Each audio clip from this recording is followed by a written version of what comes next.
Today, America celebrates the life and dreams of Dr. Martin Luther King Jr. He was many things: an author, statesman, preacher, and loving father.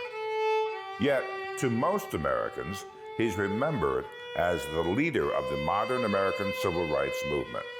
That movement, which drew inspiration from both the teachings of Mahatma Gandhi and the Bible, was not built on a foundation of violence and acrimony, but rather on reasoned words and peaceful protest. For Dr. King, this struggle would mean being arrested and jailed 29 times, assaulted 4 times, and have white Klansmen bomb his home. His actions moved a mighty nation. His immortal speeches inspired millions. His perseverance would bring an end to the legal segregation of African American citizens in the United States and lead to the creation of both the Civil Rights Act and Voting Rights Act. Though his life was cut short, his legacy remains. Hundreds of streets across the country bear his name.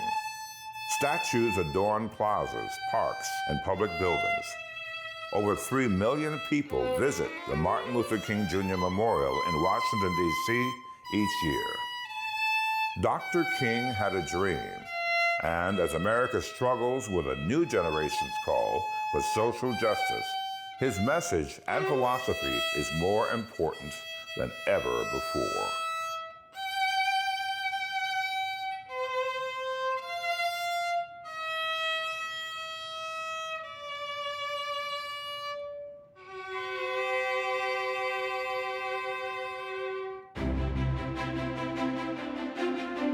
Let freedom ring from the mighty mountains of New York.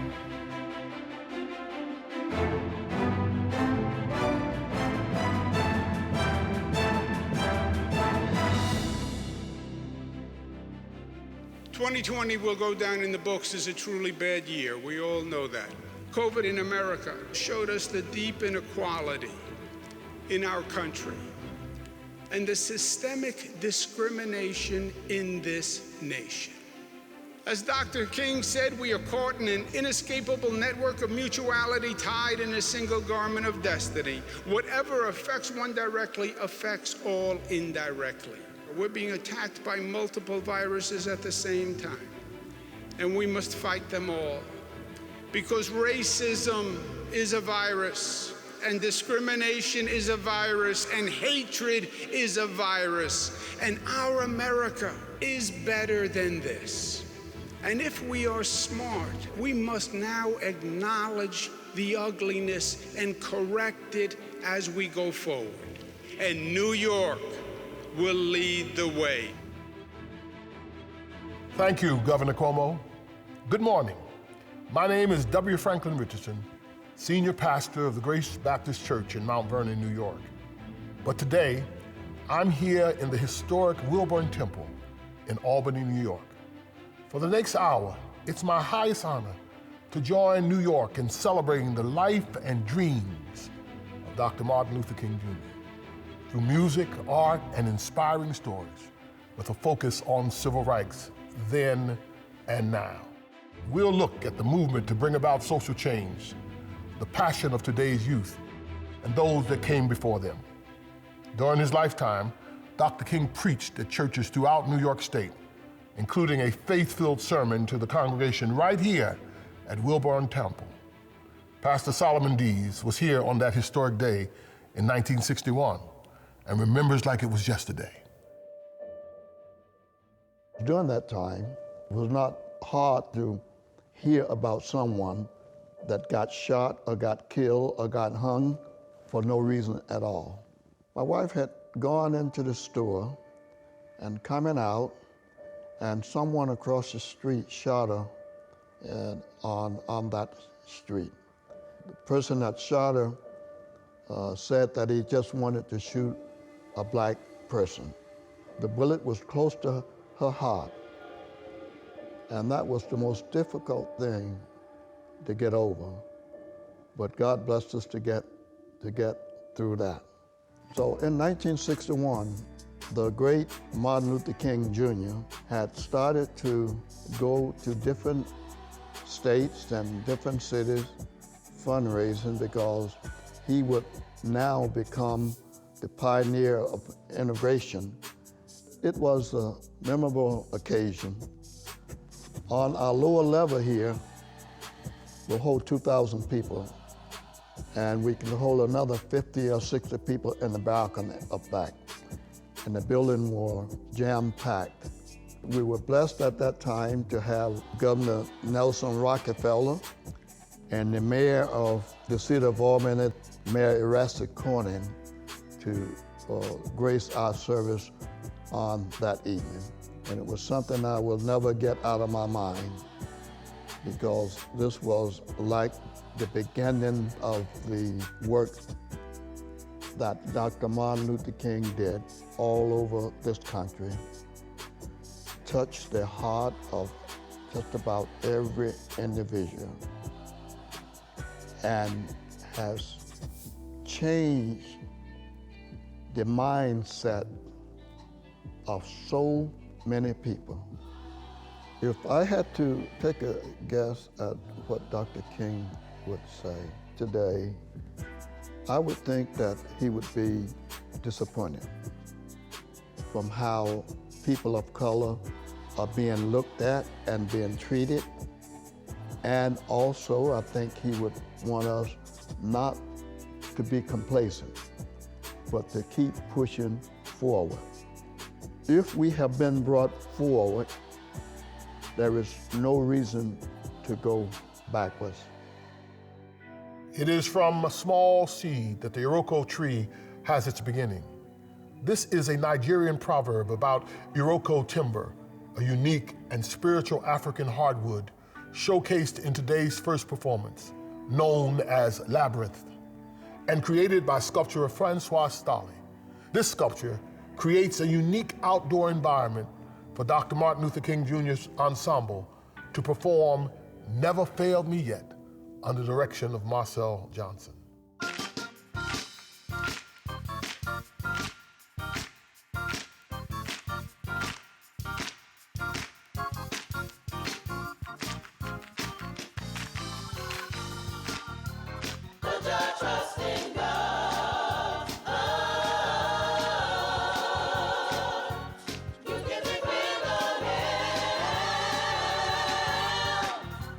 Take him at his word.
As a man of faith, I'm confronted every day with stories of tragedy and triumph, and people looking for purpose and humanity in the face of adversity.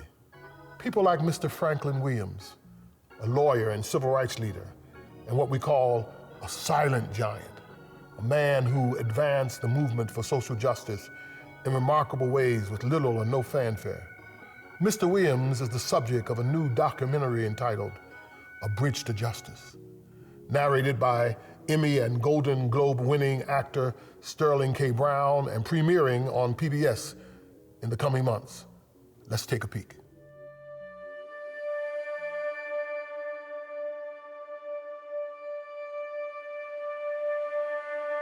In 1949, Thurgood Marshall, the director of the NAACP Legal Defense Fund, turned to his 31-year-old special counsel, an obscure New York lawyer named Franklin Hall Williams, to assist in a case involving 4 young black men in Groveland, Florida, who were falsely accused of raping a white woman.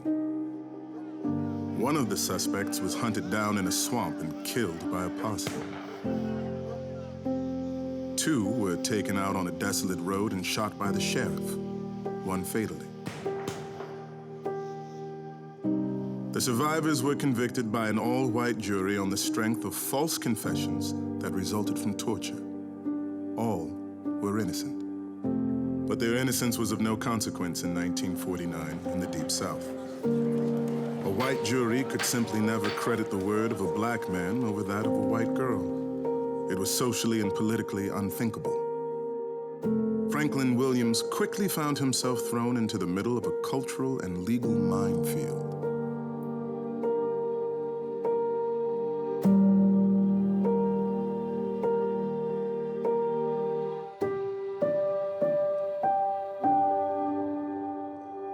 The Harlem Renaissance was an explosion of creativity with an astonishing array of groundbreaking African-American artists bursting onto the scene with expressions of what it meant to be black in America. Through art and the black experience, stereotypes were challenged, defining a new cultural identity and ushering in a new era of political activism meant to advance the lives of African Americans. The legacy of Harlem Renaissance continues to influence and inspire our culture today. Performing in the New York State Museum and paying tribute to these artists is University of Albany student Maxim Killiard.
Dr. King said, "Intelligence plus character That is the goal of true education. For over 20 years, a figure skating program in Harlem has been embodying these principles every day by the building of confidence and promoting teamwork and empowerments for young women. Figure skating Harlem has been changing the lives of Black and Latina young women, both on and off the ice. Can you remember when you felt most alive in the world? Think about it. Try to see it. Feel it.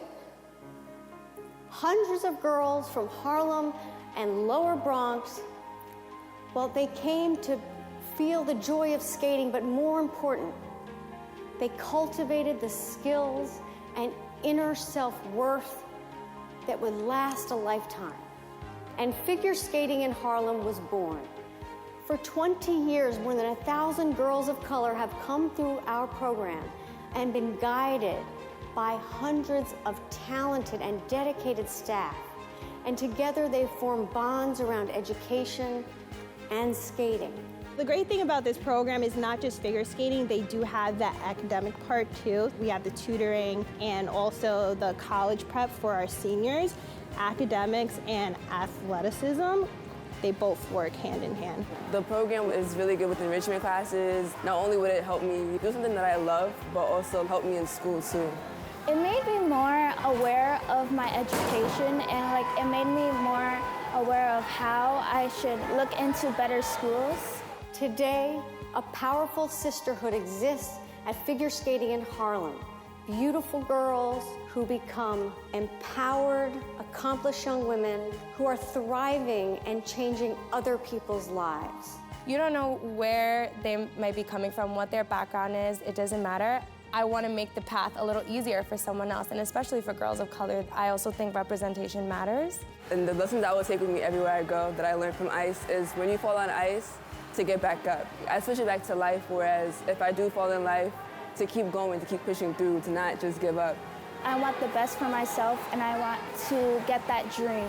Looking up to Dr. King and his message, it definitely inspires not just the African American community, but also the younger generation. Martin Luther King Jr. was really an inspiration to just everyone all around, I feel. Just having a voice, being able to stand up for what you believe in. He protested for Black lives so they can be treated equally. It's unfortunate that we're living in a time right now where racism is now being shown more. We're making a name for ourselves. We're integrating the sport of figure skating. We're trying to change the color, making it a little more diverse. For the community to see that, I think it's a really powerful thing.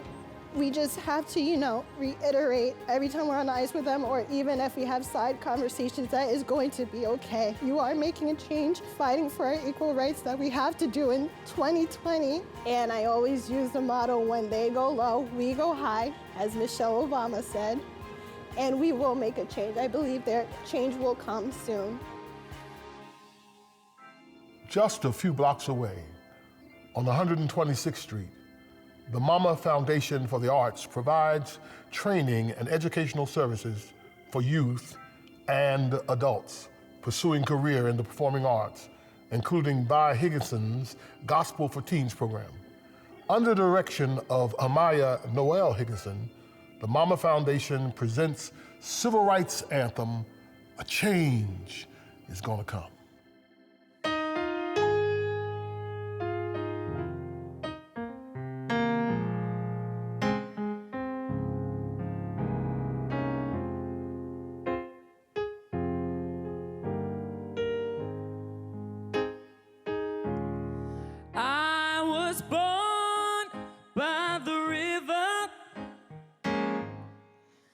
In a little tent, and just like that river I've been running ever since.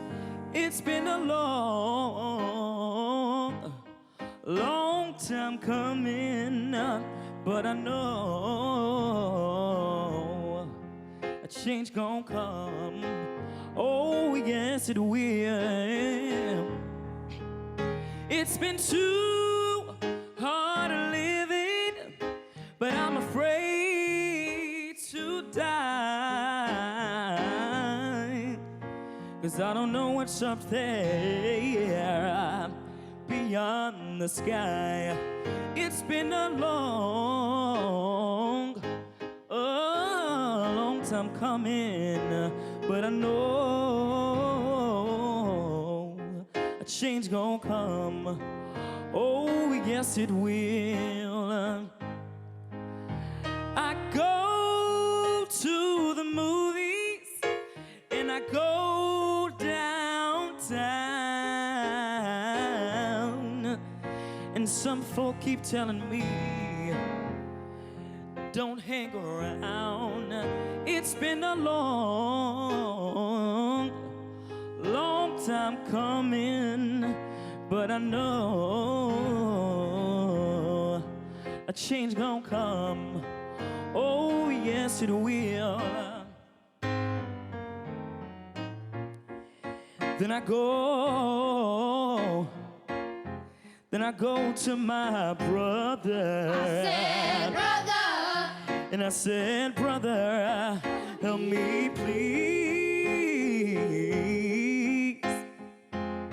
Oh, but that brother of mine ends up knocking me back down on my knees. Oh, it's been a long time coming, but I know,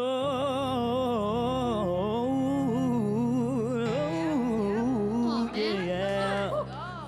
Oh no, I know a change is gonna come.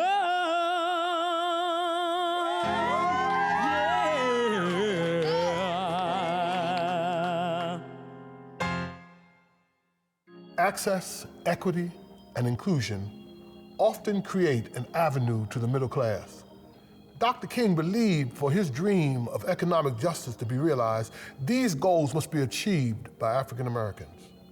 For over a decade, the Metropolitan Transportation Authority, MTA, has been leading the charge by offering a variety of opportunities through their diversity programs, helping countless certified minority-owned businesses. Michael J. Gardner of the MTA is committed to ensuring diversity and equal access. Dr. King was focused on social justice and economic opportunities.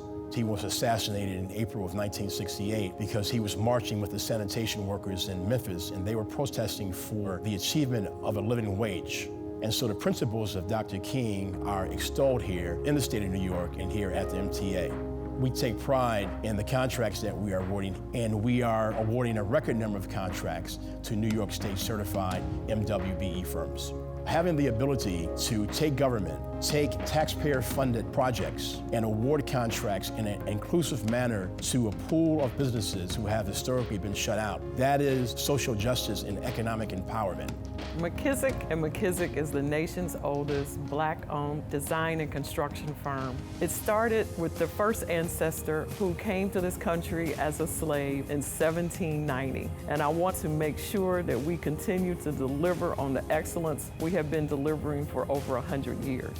Over the last almost 30 years, we have built a business through the MWBE programs. The MTA has been instrumental in our growth. There was a surge and focus on how to get minority and women-owned businesses in prime roles. Opportunity arose to be the independent engineer of the MTA. We put our hat in the ring at an interview. They began to understand that a firm with a leader that looks like me could actually do this work. And they took that chance. Now, we have been the independent engineer for 10 years. The diversity programs are extremely important because access to government contracts equals home ownership, job creation in those areas that have historically been excluded, better educational opportunities, better healthcare options, and an avenue to the middle class. It was definitely a game changer. It allows us to control our destiny, to set the cultures of our company, to hire other brown and Black professionals and females. We can now point to the work at the MTA and say, this is our work. We were able to leverage this work to get other prime contracts. Now we have a national transportation group. And this all started with getting a firm foothold in New York that understood the values and the need for diversity with an agency like the MTA. When I think about Dr. King and how that relates to what I'm doing, I feel that I am living my dream. The Reverend Dr. Martin Luther King was a change agent. As individuals, we also have the same ability and opportunity to become effective change agents in focusing on fairness and equity and inclusion. And I'm very optimistic as we move forward that this country will become the great nation that Dr. King had in his dream. Lift Every Voice and Sing holds a special place in the hearts of African Americans. Written as a poem by James Weldon Johnson and set to music by his brother John Rosamond Johnson during the Jim Crow era. In 1905, it became known as the Negro National Anthem and the official song of the NAACP. Performing this piece in the historic New York State Capitol are three talented musicians, Avery Roach, Peyton Roach, and Christiane Richardson.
The creative arts often spark thought and reflection of our everyday lives. Street artists bring this concept to a higher level by using the physical world as their canvas. In Buffalo, respected artist, musician, and educator Edres Wajed has been creating murals across the city. Most notable is the Freedom Wall, a commissioned public work located in the city's African-American Heritage Corridor. Claudine Ewing from WGRZ-TV introduces us to this inspiring artist. Did you ever think as a kid growing up in Buffalo that public art, you know, this used to be called graffiti, get it off my wall, get it, don't put that on my building. But now you have public art, these murals, they tell a story, they're lasting. Did you ever think that you would have a hand in something that would be lasting in the city of Buffalo? Never, I did not. And so now, given that we have permission as artists, like we have permission and we have platform and we have support. The Freedom Wall, there are several artists who participated. How many did you paint on that wall? So there are 4 artists altogether, and there are 28 portraits, so each of us were responsible for 7.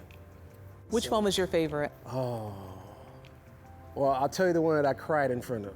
I cried in front of Malcolm X. And I was very nervous about doing it, and, I was, always questioning them. Am I really capable? Did they make the right selection? Did I make the right choice of saying yes?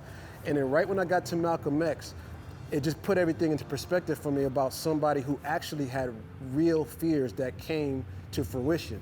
Like, he put his life on the line for something. And me creating that artwork wasn't me putting my life on the line.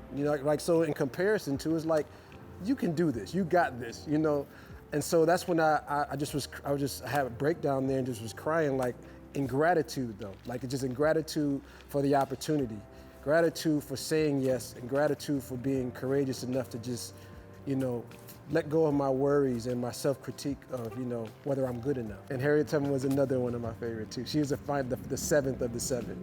That's unbelievable. Yeah. Especially at that time, the movie was getting ready to happen, and so people who hadn't known came to know who's Harriet Tubman, and here you are painting about the Black Moses. Yeah, Black Moses. Yeah.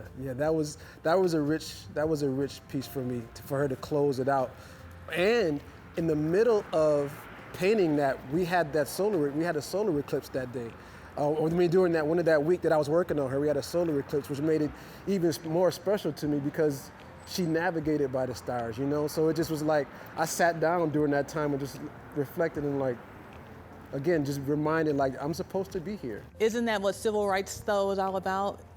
It's about opportunity, it's about courage, it's about all of this. Yes, and awareness.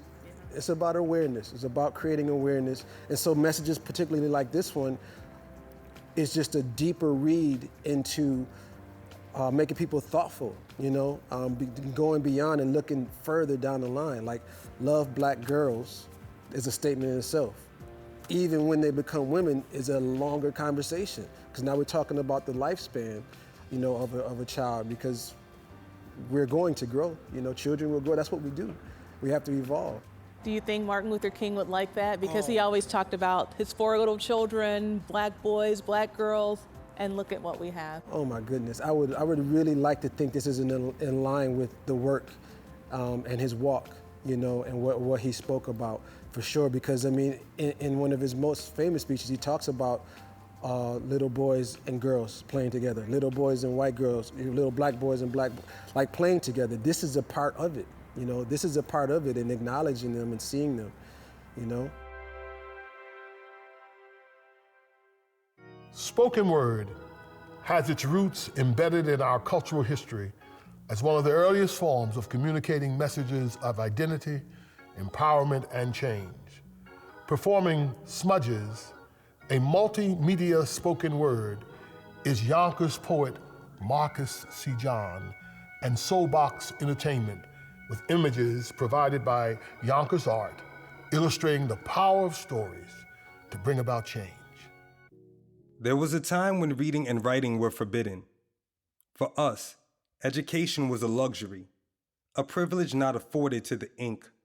White paper for white people with Black lettering to remind us we were stains. Eventually, wet scribble begins to run, but the effects remain. We, like pages, turn to each other for information and insight. Painting pictures in the shape of freedom, we made use of tablets long before technology. Entire tables of content scribed in hieroglyphics, those heroes were never honored. Laying down the foundations for future conversation, these poems are the excavation of our bones. Ancestral knowledge stitched within our DNA, lined with spines sturdy and bendable like notepads, we are the story. Muzzled and chained from early ages, these cages were made to be conjugated, broken down from full sentences to notes on scrap paper left in the trash. My legacy will read more like an anthology than a tragedy. We scrimmage and scrum to find the words that define our story and live to write another day. Over the years, the State University of New York has played a vital role in the annual celebration of Dr. Martin Luther King, Jr. SUNY's long-standing dedication to the program and its principles is based on their belief in SUNY for all. Here's Chancellor Jim Malatras. Unrest and collective action have rippled across America, forming a powerful wave of justice. What we see today is an emphatic call to action, a call to do better. As the nation's largest university system, SUNY is poised to not only answer that call, but to lead the charge on issues of diversity, equity, and inclusion. We will ensure that students from all walks of life are heard and feel represented. A partnership with the new SUNY Shirley Chisholm Center will identify concrete steps we can take immediately, working proactively and strategically to close racial equity gaps and diversity of faculty and staff, and build a more inclusive university system. Students are pivotal in helping us get there. They inspire us and demand that we do better. SUNY was founded to be a great equalizer. It's in our DNA. As Martin Luther King Jr. said, injustice anywhere is a threat to justice everywhere. Once again, here is the 2021 Dr. Martin Luther King Jr. Ensemble under the direction of Pastor Eldon Joseph Taylor.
A prominent abolitionist of the 19th century, John Brown and his family lived in a settled black community in upstate New York.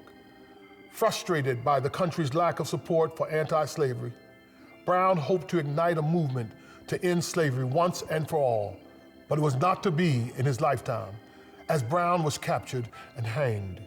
His body was returned to his home, which is now New York State Park, known as John Brown Lives, a freedom, education, and human rights project.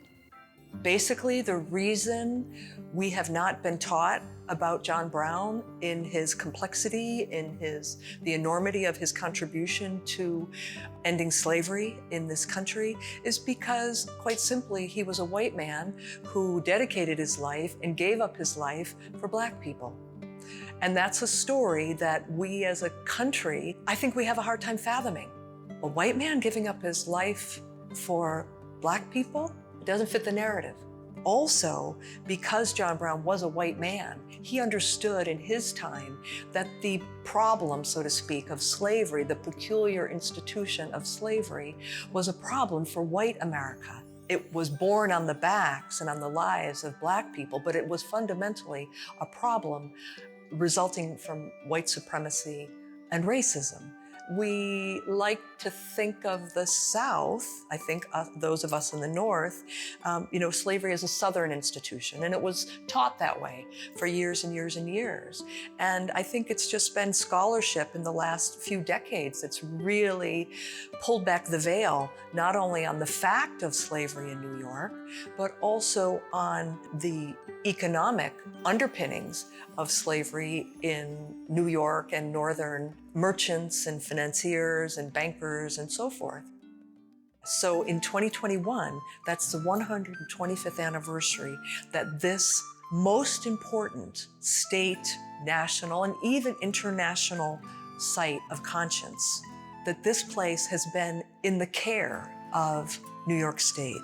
It exists much as it did back then when the Browns lived here, when the Black settlers lived in the region. I think we'll see much more scholarship, much more cultural activity, much more conversation. And if we can be honest about our own involvement and the sins of slavery on our soil and in our history, then maybe we can find some opportunities for the kind of deep reckoning with this part of our history and within this very divided and polarized country in which we live right now. We return now to the New York State Museum and join the University of Albany's River Johnson performing Stand Up.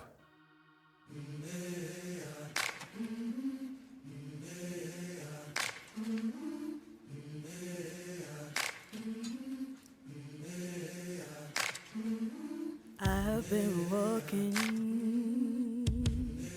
with my face turned to the sun.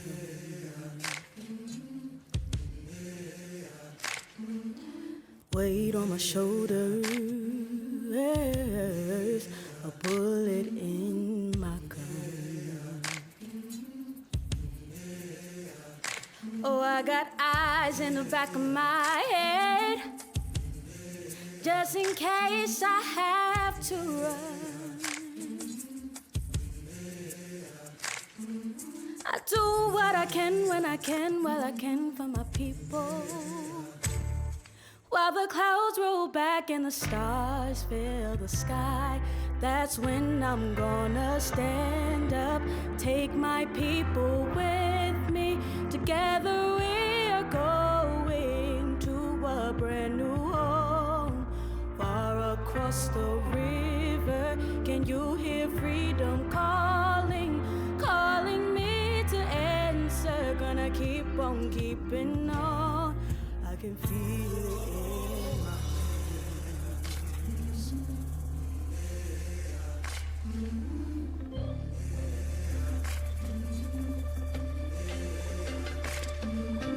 Early in the morning, before the sun begins to rise, we're gonna start moving towards that separating line. I'm treading through muddy waters. You know I got a made up mind.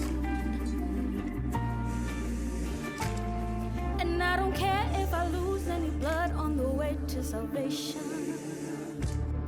And I'll fight with the strength that I got until I die.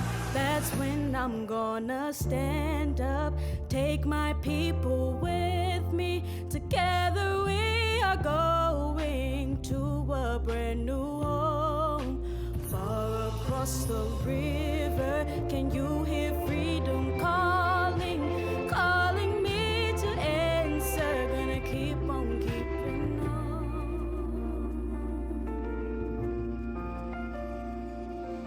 And I know what's across the bench might be hard to face 'cause I'm alone, and I just might fail, but Lord knows I tried. Sure as stars fill up the sky. Stand up, take my people with me.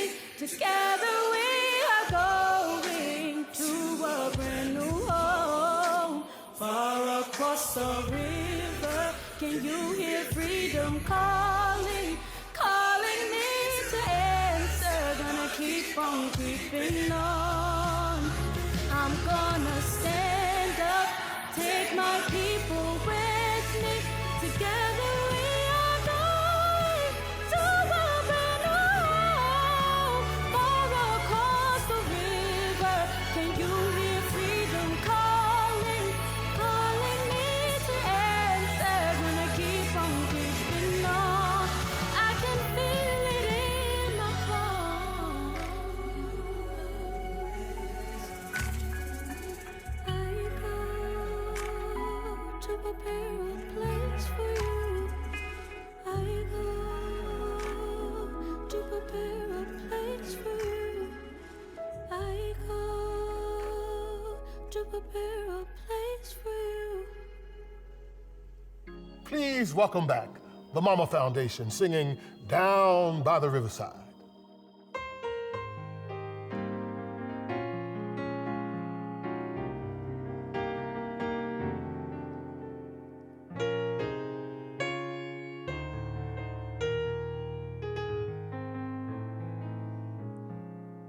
I'm gonna lay down my burdens down by the riverside, down by the riverside, down by the riverside.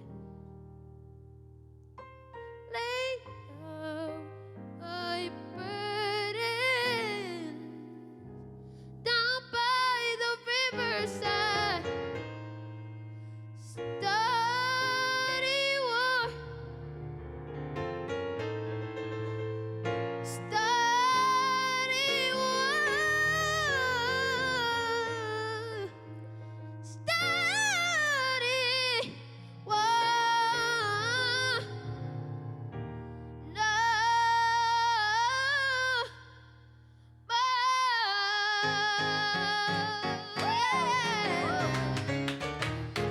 I'm gonna lay down my burdens down by the riverside, down by the riverside, down by the riverside. I'm gonna lay down my burdens down by the riverside. Study war no more. I'm gonna lay down my burdens down by the riverside, down by the riverside, down by the riverside. I'm gonna lay down my burdens down by the riverside. Study war no more. I ain't gonna study war no more. Study war no more. Study war no more. Study war no more. Study war no more. Study war no more.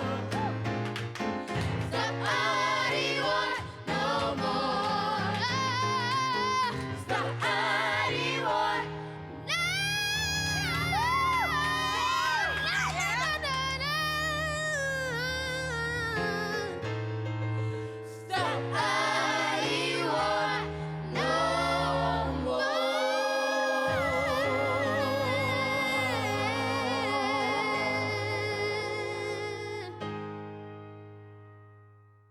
This past year, we lost one of America's most iconic civil rights leaders and politicians.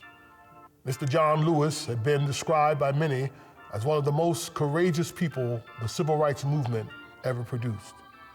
Lewis dedicated his life to the sanctity of human rights in hopes of building what he called the beloved community. Amia Ainsworth, University of Albany student, sings Deep River as we take a moment to remember the courageous life of Mr. John Lewis.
We hope you have enjoyed today's program and perhaps found inspiration in the stories and performances shared by these fellow New Yorkers. Let us together continue to keep Dr. King's dream alive today and every day.